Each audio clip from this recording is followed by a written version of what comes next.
কংগ্রেসের নির্বাচনে জেতার মানসিকতাটাই নেই। কংগ্রেস এখন যাত্রাপালা নিয়ে ব্যস্ত, 1-1.5 মাস বাকি এখন নির্বাচনে। তৃণমূলের বিরুদ্ধে কথা বলতে গেলে দল থেকে পদ থেকে সরিয়ে দেওয়া হবে, দল কোণঠাসা করে দেওয়া হবে। আমার ক্ষেত্রে তাই হয়েছে। তারপরে নেতারা আমাদের পুকুর নদীর তত্ত্ব বুঝিয়ে দিচ্ছে। রিসেন্টলি সন্দেশখালী হোক, আমাদের একটা কেন্দ্রীয় নেতৃত্বের তরফ থেকে একটা টু শব্দটি কেউ করছেন না। এখানে তারা তৃণমূল কংগ্রেসটাকে এখানে রাজ্যের কংগ্রেস বলে মনে করে, তাহলে সেই দলে থাকা আর না থাকা সমান। কংগ্রেসের সমস্ত পদ থেকে পদত্যাগ করেছেন কৌস্তব বাগচি, এই মুহূর্তে আমার সঙ্গে রয়েছেন। কৌস্তব দা, কংগ্রেস তো ছাড়লেন, কারণগুলো কি কি বলছেন? প্রচুর কারণ, দলকে বহুবার বলেছি, অনেক বিষয় নিয়ে বলেছি। ধরো এখন সর্বভারতীয় ক্ষেত্রে কংগ্রেস বিগত দুটো লোকসভা নির্বাচন ধরাশায়ী হয়েছে, বিরোধী দলের মর্যাদা পর্যন্ত পায়নি। যা পরিস্থিতি তাতে করে এবার হ্যাট্রিক হতে চলেছে, এবারও পাবে না। কংগ্রেসের নির্বাচনে জেতার মানসিকতাটাই নেই। কংগ্রেস এখন যাত্রাপালা নিয়ে ব্যস্ত, 1-1.5 মাস বাকি এখন নির্বাচনে। এই যাত্রাপালার যে আলটিমেটলি কোনো এফেক্ট হয় না, এটা বিগত কয়েকটা রাজ্যের নির্বাচনে আমরা সেটা বুঝে গেছি। এবারে ধরো রাজ্যের ক্ষেত্রে যদি বলি, এখানে all India Congress committee Trinamool কংগ্রেসকে তার রিজিওনাল আউটফিট বলে মনে করে। এখানে প্রদেশ কংগ্রেসের কোনো গুরুত্বই নেই। তৃণমূলের বিরুদ্ধে কথা বলতে গেলে দল থেকে পদ থেকে সরিয়ে দেওয়া হবে, দল কোণঠাসা করে দেওয়া হবে। আমার ক্ষেত্রে তাই হয়েছে। তো এত কিছু করার পর দলের সভাপতিকে নিয়ে যখন মমতা বন্দ্যোপাধ্যায় কুরুচিকর মন্তব্য করলেন, দলের একটা লোকও কথা বলার সাহস পেল না। দলের কেন্দ্রীয় নেতারা বা রাজ্যের নেতারা, আমি বলেছিলাম, তার জন্য হেনস্থা হয়েছে, আমার গ্রেপ্তার হয়েছি, এগুলো সব ফেস করেছি। তারপরে নেতারা আমাদের পুকুর নদীর তত্ত্ব বুঝিয়ে দিচ্ছে। ধরো একটার পর একটা ঘটে যাওয়া বড় ঘটনা এই রাজ্যে, বকটুই হোক বা রিসেন্টলি সন্দেশখালী হোক, বিজেপি দলের পক্ষ থেকে ফ্যাক্ট ফাইন্ডিং টিম আসছে, তারা যথেষ্ট গুরুত্ব সহকারে বিষয়গুলোকে দেখছে, প্রধানমন্ত্রী রিয়্যাক্ট করছে। আমাদের একটা কেন্দ্রীয় নেতৃত্বের তরফ থেকে একটা টু শব্দটি কেউ করছেন না।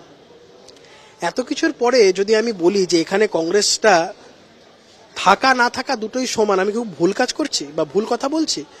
এখানে কেন্দ্রীয় নেতৃত্ব পশ্চিমবঙ্গ প্রদেশ কংগ্রেসকে রেকগনাইজ করে না। পশ্চিমবঙ্গ প্রদেশ কংগ্রেস বলে অল ইন্ডিয়া কংগ্রেস কমিটির কাছে কিছু নেই।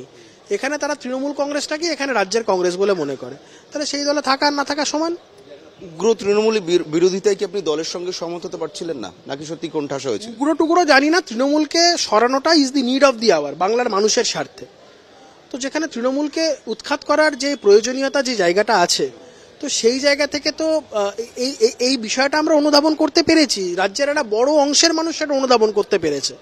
এখন কংগ্রেস দল যদি সবকিছু বুঝে টুঝে এখন না বোঝার ভান করে, it's better to part ways. আপনি বরাবর অধীর রঞ্জন চৌধুরী একজন অনুগামী ছিলেন, আমরা দেখেছি আপনি গ্রেপ্তার হয়েছিলেন। অনুগামী অ্যাজ সাচ ওইভাবে বলবেন না, আমি দলের প্রতি আনুগত্য আমার ছিল। 2004 সাল থেকে এই দলের সাথে আমার সম্পর্ক, দলের সাথে একটা 20 বছরের সম্পর্ক। একদম বাচ্চা বয়স থেকে রাজনীতি করতাম, 14 বছর বয়স থেকে। তো সেই জায়গা থেকে দলের সাথে একটা বৃহৎ মানে বহুদিনের সম্পর্ক। তো সেই ক্ষেত্রে আমি দলের প্রতি অনুগত ছিলাম, কিন্তু তার মানে এই নয় দল যদি এখন মানে একটা 10তলা বিল্ডিং এর উপর উঠতে গিয়ে লাফ মারতে বলে, সেটা তো পারবো না। র্যাশনালিটি সেটা আমাকে বাধা দেবে। তো সেই জায়গাতে কোথাও যুক্তি, কোথাও লজিক খুঁজে পাচ্ছিলাম না অনেক কিছু বিষয়। দলকে বহুবার বলেছি, দল তারপরেও কোনো আনমুভ থেকেছে। আমার মনে হয়েছে নিজের সম্মানের সাথে কম্প্রোমাইজ করাটা ঠিক না, সেলফ রেসপেক্টের সাথে কম্প্রোমাইজ করা ঠিক। অধীর চৌধুরী সম্পর্কে মমতা বন্দ্যোপাধ্যায় যে মন্তব্য করেছিলেন, তার পাল্টা প্রতিক্রিয়া দিয়ে আপনি গ্রেপ্তার হয়েছিলেন এবং তারপর জামিন পেয়েছিলেন যদি সেই দিনই। আজকে অধীর চৌধুরীর সঙ্গে কথা হয়েছে? কোনো হয়নি। কোনো কল করেছেন? হয়নি। বিভিন্ন অন্যান্য নেতৃত্ব যোগাযোগ করার চেষ্টা করেছিল, কিন্তু আমার সিদ্ধান্তটা একবার, আমার মাথার চুলটা যেমন কামিয়েছি, ওই সিদ্ধান্তটা দেখো আজ অব্দি অটুট। অনেকে মধ্যেখানে অনেকে মাথার চুল কামিয়ে আবার চুল গজিয়ে নিয়েছে, আমি তাদের খারাপ বলছি না, কিন্তু আমার সিদ্ধান্ত খুব অটল। এখন সব থেকে বড় যেটা প্রশ্ন, যেটা ঘুরপাক খাচ্ছে, আপনি কি বিজেপিতে জয়েন করছেন? আমি যদি সেরকম কিছু করি বলেই করব। অপেক্ষা করো, ধৈর্য ধরো, যদি কিছু যা আমার রাজনৈতিক ভবিষ্যতের বিষয়টা হবে খুব শিগগিরই স্পষ্ট হয়ে যাবে। কি স্পষ্ট হবে? আপনি কি যাচ্ছেন বিজেপিতে? আমি আবার বলছি, যা করব স্পষ্ট হয়ে যাবে, এত তো বিয়ে করার কিছু নেই। আমি এখনো অবধি স্পষ্টভাবে বলছি, যেটাই করব সবাইকে বলেই করব, সবাই জানতে পারে। আমরা খবর পাচ্ছি আপনার সাথে গতকাল রাত্রে শুভেন্দু অধিকারী দীর্ঘক্ষণ বৈঠক হয়েছে। আপনি অনেক কিছু খবর পেতে পারেন। আমি কালকে বাড়িতে ছিলাম, আমার শুভেন্দু অধিকারী আমার বাড়িতে ছিল বলেও ওনার টাওয়ার লোকেশন দেখলেও পারবেন না। তো অহেতুক এগুলো নিয়ে বেফালতু জল্পনা করে কোনো লাভ নেই।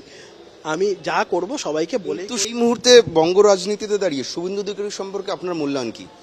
বাংলায় তৃণমূল বিরোধী রাজনীতির মুখ শুভেন্দু অধিকারী। এই মমতা বন্দ্যোপাধ্যায়কে উৎখাত করার যে আন্দোলন, সে আন্দোলনের প্রধান সেনাপতি শুভেন্দু অধিকারী। তা আগেও বলেছি, নতুন কিছু।